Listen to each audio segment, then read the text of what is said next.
Baylor basketball is in a slump in the worst possible time to be in a slump, kind of. This is Locked On Baylor. You are Locked On Baylor, your daily podcast on the Baylor Bears, part of the Locked On Podcast Network, your team every day. Happy Thursday, everybody. Welcome to Locked On Baylor. I'm Drake Toll from Sports Illustrated's Inside the Bears. That's Karen Stewart from Sports Illustrated's Inside the Bears. Thank you for making Locked On Baylor your first listen every single day. Three things are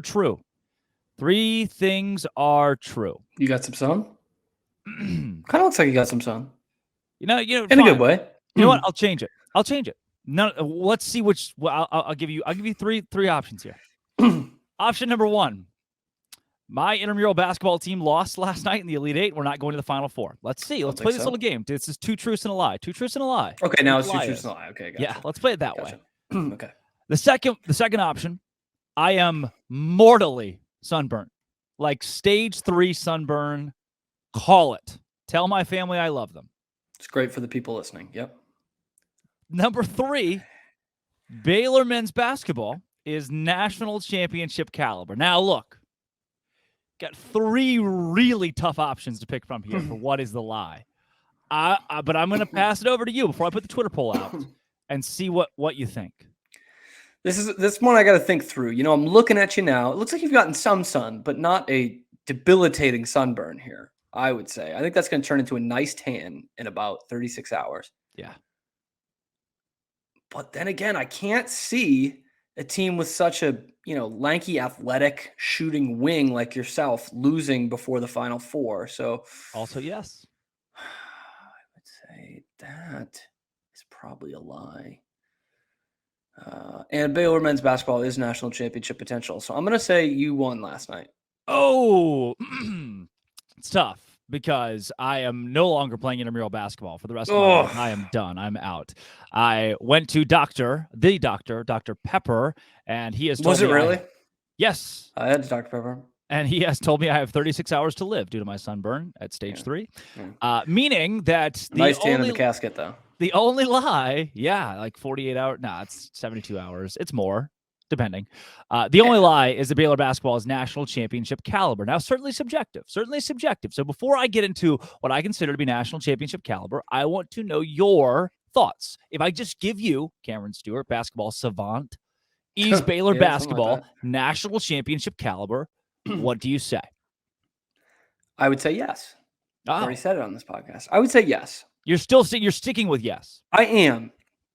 But the key word is caliber. Like, I'm not, at this point, after Tuesday night, I can't in good conscience put a hard-earned dime on this team to get to the Final Four, let alone win the national championship. I won't do it. I value my money too much. I don't have enough of it. That said, yes, they have the caliber. And I've talked about this a few times in that going into the tournament, there's realistically 4 or 5 teams you would consider like that team could win a championship. This year, it might be like 6 or 7, honestly, because, the top like 3 or 4 that people mention are all not Big 12 teams. And we know how good the Big 12 is. So yes, they do have the caliber. It is a 1-game knockout tournament, and I think this team is more susceptible to a bad matchup than they've been in the last couple of years, which we talked about last week, right? I think there are more matchup issues against this team than even last year. Definitely, of course, 2021 and 2020, which they didn't even get to play the tournament. So, yes, I think they absolutely have the caliber. They have the talent. They have the coach. They have the depth. Do they have the depth? Yes, we keep throwing that word around. Compared to the other teams, yes. But the problem is it hasn't come together, all of those things. So, so that's why I'm not betting on it. But to bring, Langston Love hasn't had the greatest stretch of 2 games here. A two-way guy like Langston Love off the bench. Flo Thomas had like Jonathan 4 rebounds. Chachu off the bench. A lot of the other teams can't do that. But I will concede, it has not come together yet. It has not come together. I was thinking last week when they were still hot, like this team hasn't played its best basketball yet. And now I'm like, I really hope they haven't played their best basketball yet. So I don't know. Caliber, yes. Are they going to? Probably not. Wouldn't bet on it. Yeah, okay. And they could, that's the thing with Caliber, Drake, is I would be just as surprised with a round of 32 exit as I would be with a Final Four. Because of the matchup thing. Yeah. Well, look. It's a long way of saying, yes, they have the team that can, because I said it just a few days ago. They were just Davion Mitchell's defense away from being the 2021 team. But I don't think they will. Yeah, I don't think they will. I don't think they're a Final Four team. I would be more shocked by a Final Four than a round of 32 exit at this point. The reason being, did you Bosley? That looks new. No, there's still nothing in the back, brother. All right. The reason I say this is I can see it tomorrow. Baylor's in the Midwest or whatever it is, one of those regions playing in Dayton, and they are going to play Providence in round 2. Sure, they knocked off Colgate in round 1, which is a tough matchup. They're going to get Providence in round 2. A Big East team's going to bully them. Baylor's defense is not good enough, and they're going to get bounced in the round of 32. I think it's too reasonable. They're going to have to get a good matchup at this point, unless something clicks in the next couple of games before the Big 12 tournament. You don't want to be figuring things out in the Big 12 tournament. You don't. You want to have it all, especially Baylor, because they usually boycott that tournament, which is good. I like that strategy. I have a question for you. This is another. Yeah, well, I was just gonna say before you get into that question, yes, because you brought up, like, you had talked about this before, like a Big East team. My biggest fear, because you don't have the Davion Mitchell thing, is there's going to be a Makai Mason game against them. One of those mid majors, someone who's the conference player of the year is Colgate. 30 points, 32 points, just going to light them up. CJ McCollum against Duke that one year, just going to light them up, and no one's going to guard him. No one's going to stop him. That's my biggest fear. UNC Asheville. Yeah. I don't know about that. But... Insert here. Lehigh, maybe. Is that Lehigh's where played well. Belmont. MaCio Teague? Asheville is MaCio Teague, actually. Nice job. Good little. I bet Barbara's listening. Barbara follows me on Twitter, so I'm a fan. Here's the question I have for you, $1 million question. What do these teams have in common? I used to love playing this game with places. I think it was Tweety Carter played professional basketball. It's like 11 countries. Like, what do all these countries have in common? It's just Tweety Carter. These teams, what do they have in common? Connecticut, okay. Duke, Villanova, North Carolina, Villanova, Virginia, COVID-19, Baylor, and Kansas. What do they all have in common? They're all in America. Yes. Is that it? Is that what you fold? I'm going to say they've all won national championships this century. Since 2002. Here's what all these teams and every other team that's won a national championship since 2002. Here's what they have in common. When in your place your March Madness bets right now, consider this. The top 40 team in offense and top 22 in defense, every one of them. They've been a top 40 team in offense and a top 22 team in defense. 6 of those teams exist right now. Creighton, Kansas, Houston, Alabama, UConn, UCLA. Those are the 6 teams. That is 20 years of data. And those aren't all in a row? Top 22 for the last 20 years in a row.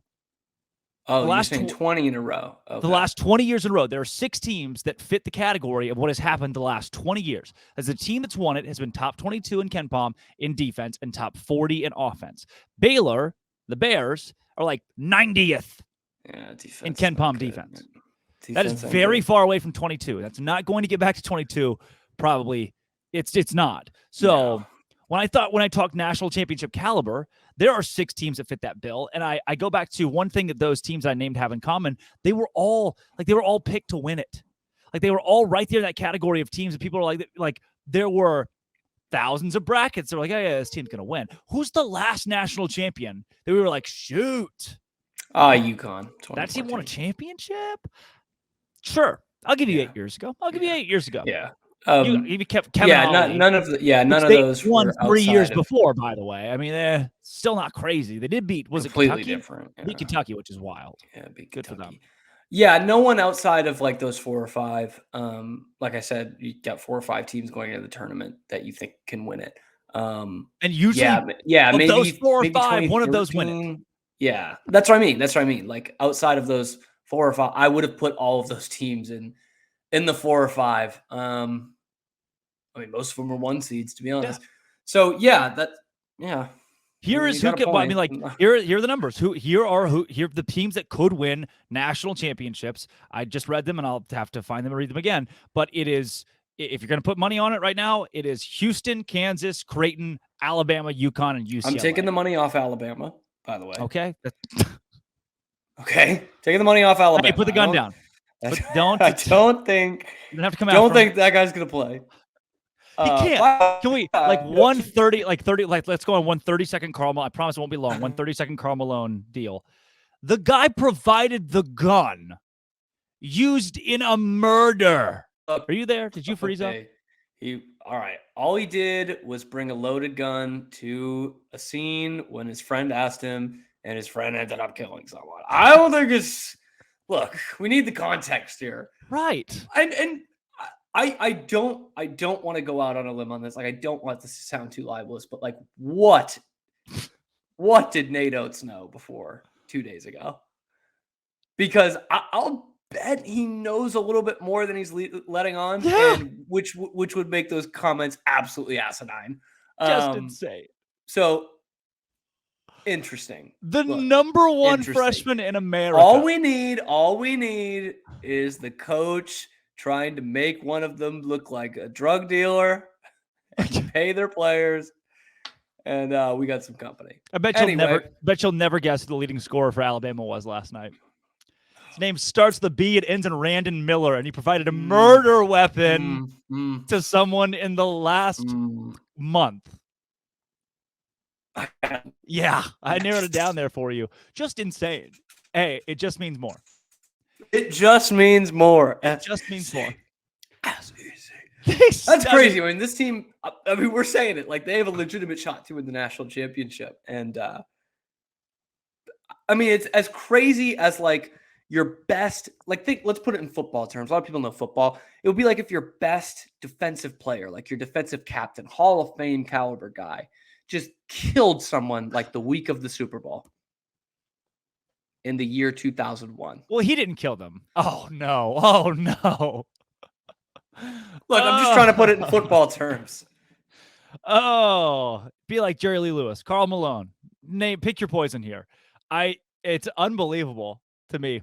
It really is that this guy, and not like. Am I crazy, or is that story not as big like as it should? I mean, we are hearing some more breaking things today, so I'll give it a news cycle. He played in the game, but this should be like the number 1 story in the country right now. The AD came out and was like, "Yeah, Nate Oates said some stuff he shouldn't have. Oh, we're gonna let him play. We're gonna let the kids play." What? We'll let the government handle this one, and it's out of our hands. We're just gonna let the kid keep doing what he's doing. Oh, he provided a murder weapon. It's like your buddy calls. He's like, "Hey, man, I need a loaded gun. Where are you? Downtown? Middle of a crowded street? All right, sweet. See you there in a sec." What? I got it. All right. His NBA draft stock is Laramie Tunsil. Laramie Tunsil out of 10 right now. 100%.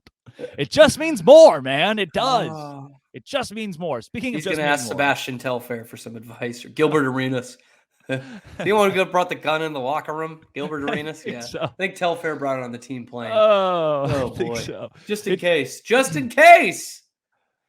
FanDuel also just means more. It is the number 1 sports book in America, if you ask me. Number 1 in our hearts, number 1 at Locked On. It's the reason that I make some money.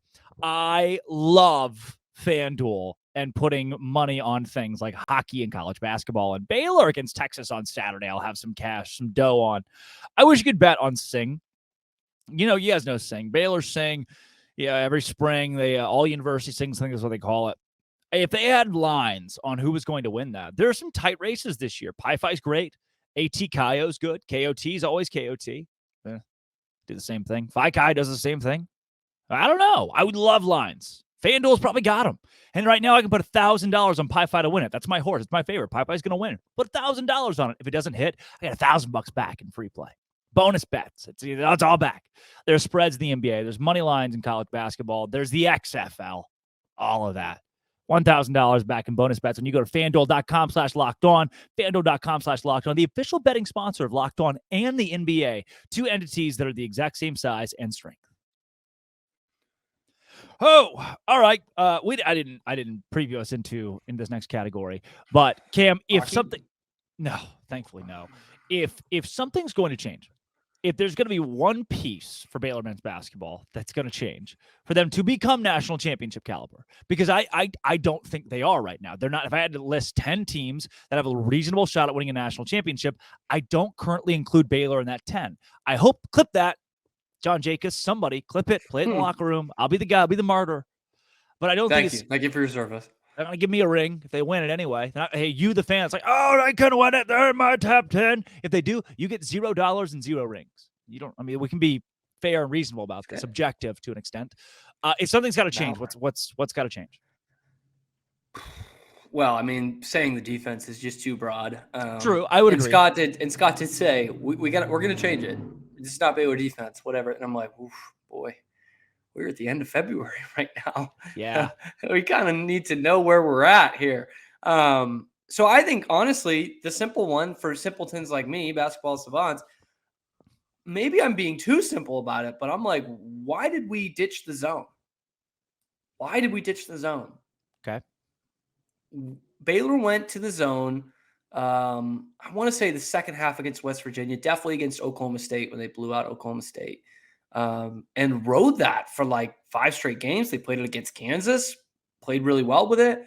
And I don't know if maybe it was like, hey, this is not something we can sustain and win in the tournament with. We just got to get better at man-to-man or what?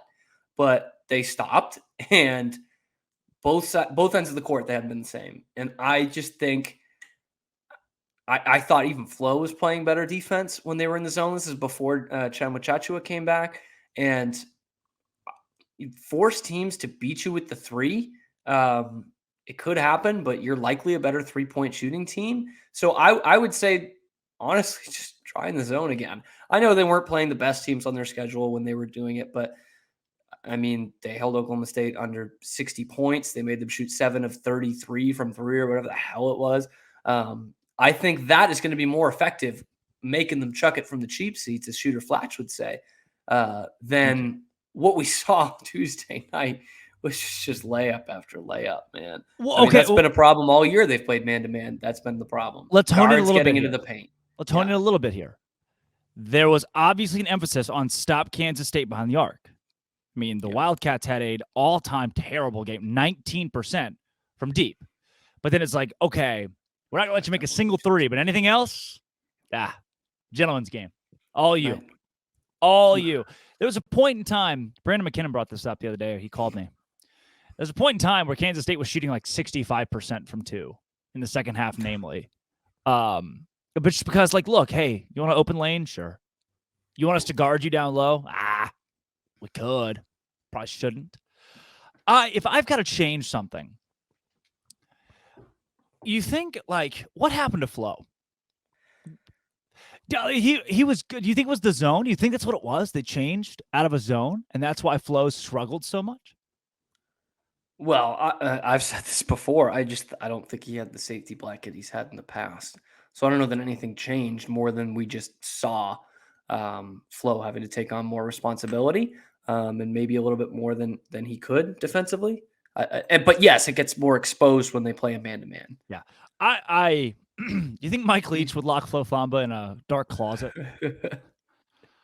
Soon. Wouldn't advocate for it. Too soon. Legendary Mike moment. Leach is firing, not his dad. There's one person who doesn't like Mike Leach, and it's that guy. Only dude ever. Craig James, yeah. I told you about my intramural basketball team. And I've never once in this podcast compared any of my athletic ability to anything else that Baylor does. I can tell you this. I'm not good at rebounding. I'm not. I would rather play outside. I'd rather play on the wing. Perimeter guy, yeah. And that's fine. You know, I'm tall for the guys that are playing intramural basketball. I can get away with that. But I was asked in last night's game, one of the reasons we lost probably, to go rebound. You know what I did? I stood beside the basket, under the basket. I boxed out like I was supposed to. I had 3 rebounds in the first 3 minutes. And it dawned on me. This is easy because I am positioned by position under the basket. When the ball comes off the rim, it is just going into my hands. Like that's, the ball comes off the rim and that's a rebound. If your whole role as a basketball player is to stand under or beside said basket, at this point, like, it's an odds game. Like, it's an odds game. In 20 minutes, how do you only get 2 rebounds? Did any guards have more? Do you have it in front of you? Yes. I mean, I can tell you yes, right? because he had 1 rebound against Kansas State. So, yes, certainly. Yeah, I mean, I get what you're saying. Had 12, 5 offensive.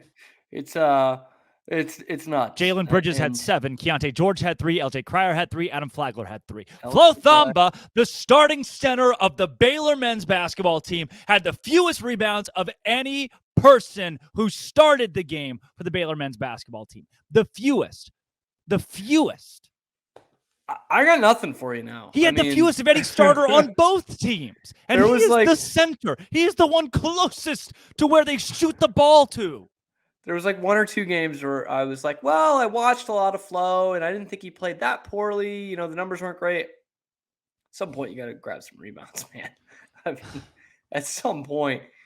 So my thing, you don't have to Mike Leach him. You don't have to Mike Leach this guy for the team to be national championship caliber. Something's got to click. It can be Flo. It can still be Flo. He can still be that guy. Again, I will say this till forever. If he plays like he did on April 5th of 2021, this team is a top 5 team in America. If that's what you get every game from Flo Thamba, where he shuts down Drew Timme, he's taking charges, he's rebounding. I love it. Okay. He didn't score a ton. We don't need you to score a ton. I pose you this, because I was on that train. And it's still a great game. Nothing to take away from what he did April 5th, 2020. He's got it in him April somewhere. 3rd, whatever. He was awesome. Awesome. But is he that guy for one game? Or is he the guy we've seen the other 130 games? Oh, 100% the other 130 games. But he's got that guy in him. Where is it? That Flo is better than Josh O. It is. Yeah. Josh is still raw as heck, man. But gosh, at this point, give me Josh. The length, the athleticism. He's like a young Chama He's just as bad defensively. Yes, but if he's just as bad but better at rebounding, why are we hanging on to Flo Thamba? Why is he in the starting lineup still? Is it to save face? Is it because we're nice? Because he's always been there in the starting lineup?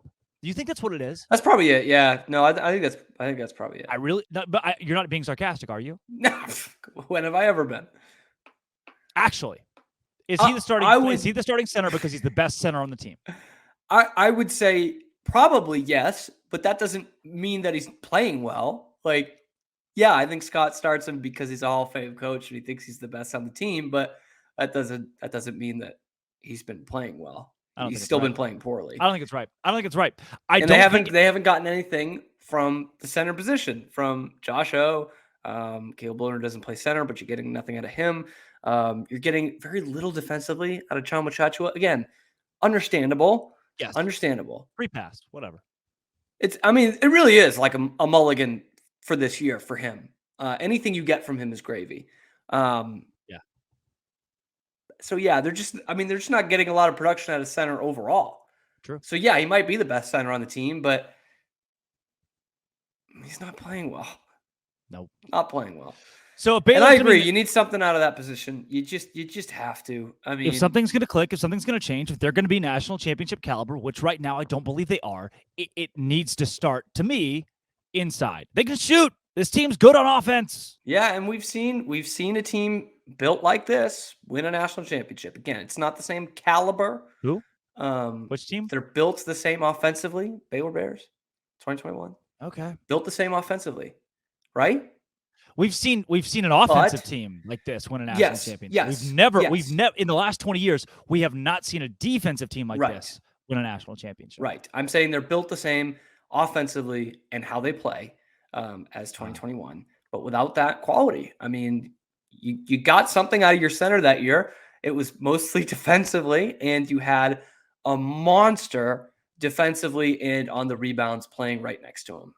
and that covered up a lot of things. It did last year a little bit as well with Sohan and Meyer, and it's just not covering his butt this year. Someone remarked to me, if Jeremy Sohan stayed, this team's a top 5 team. Oh yeah. Yeah. It's true. His defense, his size, his woulda, effort, shoulda, but yeah.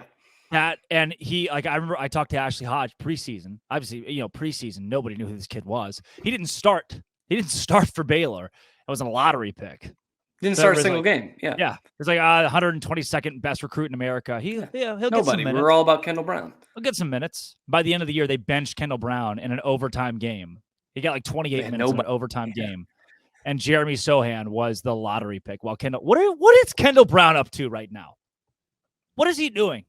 He's living out my dream, man. I've always wanted to be, well, he's not a vet, but like a 10-year NBA vet that doesn't even wear a uniform under his warm-ups, and he just has towels all over him, like towels tucked in here, towels on his arms, and he's just holding back the bench, or he's just getting the guys fired up. He's chirping the people behind the bench. That is the dream right there. That's what Royce O'Neal was for a little bit. Yeah, Royce O'Neal spent, but then he started playing a little bit. Like, all right, sure, Royce can play. Where'd you come from? I was like, Royce O'Neal is he old player now. He is old, but he just now is good again. He's a guy who, I mean, he might have started some games, but he was never like a nailed-on Sharpie starter at Baylor. And now he's an NBA regular. Yeah, he is a regular in the NBA. Like, all right, Royce. Harker Heights. Is that right? Royce O'Neal, Harker Heights. Mm-hmm. Big gift true. Big gift true. Well, look at you, Fran Fraschilla. Nice. Look, I was here when Royce O'Neal played. I was a student. Get hurt? Did you see him get hurt? Crazy. I was not 20 feet away from him when he got hurt. You were a student when Royce O'Neal played, so he's not that old. I think we overlapped 1 year. I thought he was older than that. I did. 14, he's still probably 30. 15, 16, I think was his last year. Maybe 14, 15. Did I miss him? Maybe I did miss him. I would think I don't remember him in the new uniform. So maybe I thought he was maybe 30. 14, 15 was his last year. He's pushing 30 then. I think. Sorry, Royce. I didn't mean to associate. You think Royce listens every day and he just waits? I think it's his first listen every day. He just knows that one day that name's going to come up. And when it does, he's ready. He's like, dude, I know they're not talking about Ish Wainwright or Terry Maston or Manu LeConte or Rico Gathers. I know they're not talking about them because I'm out here getting buckets in the NBA. And it took what are we at, 300 here to name drop him on the episode podcast? 210 today. Episode 210. Episode 210. Yeah. Days you started. Day like April? 325. Yeah, we're looking at March. We're looking at a full year of Locked On Baylor pretty soon. Love that. I don't want to put any. This is the last thing I'll say, and we're going to close. That was very pastoral. I don't want to put any pressure or any. I don't want to say any malice.